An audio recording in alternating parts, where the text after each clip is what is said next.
Okay. Chapter 5. What does content marketing have to do with leftover turkey? More than you think. A brilliant content marketing analogy.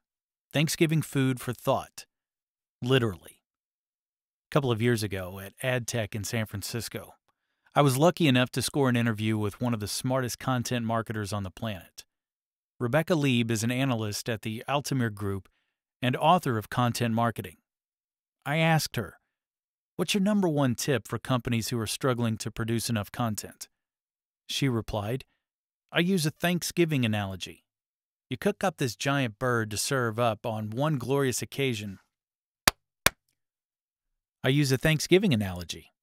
You cook up this giant bird to serve up on one glorious occasion, and then proceed to slice and dice this thing for weeks on end. If you're like most families, you are going to be repurposing this bird as leftovers for quite some time, creating everything from sandwiches to soups and more. Your content marketing strategy can be thought of in the same way." I love this analogy because it's easy to understand and even easier to explain to a content team. The idea here is to look for opportunities to repurpose the content that you already have. So where do you start? Look at your existing content and figure out how that can easily be repurposed or sliced and diced into another smaller piece of content. For example, do you have webinars that can be turned into blog posts? There are many transcription services that can do this for you relatively cheaply. I've had great success using Transcription Star. Do you have white papers that you can turn into SlideShare presentations? When I was at Marketo, we hired a design agency to turn a white paper into a self-guided visual journey for SlideShare. The white paper had 17,000 views. Not bad, right?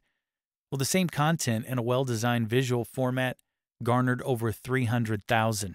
It's the same damn content, just in different form. Remember that your customers and prospects are in control of where they consume your content, so you have to cater to the format and channel that they prefer. Do you have evergreen content from last year that you can put a fresh coat of paint on, update a few numbers, and re-release? I call this pre-loved content, and it works because there's always a new audience waiting to rediscover great content. They might just be turned away by your self-imposed content expiration date. Do you have research reports? Do you have research reports that can be converted into infographics? Infographics can be a great way to tell a complex story very quickly, and they are easy to share. More on that later. Don't forget about audio. Do you have content that can be repurposed into a podcast? These are just a few ideas to get you started, but the point is to pull as much value as you can from one piece of content being used. These are just a few ideas to get you started, but the point is to pull as much value as you can from one piece of content using bite-sized slices as teasers back to the original source. Not only does this give you additional content, in many cases, it provides yet another channel where your content can be discovered.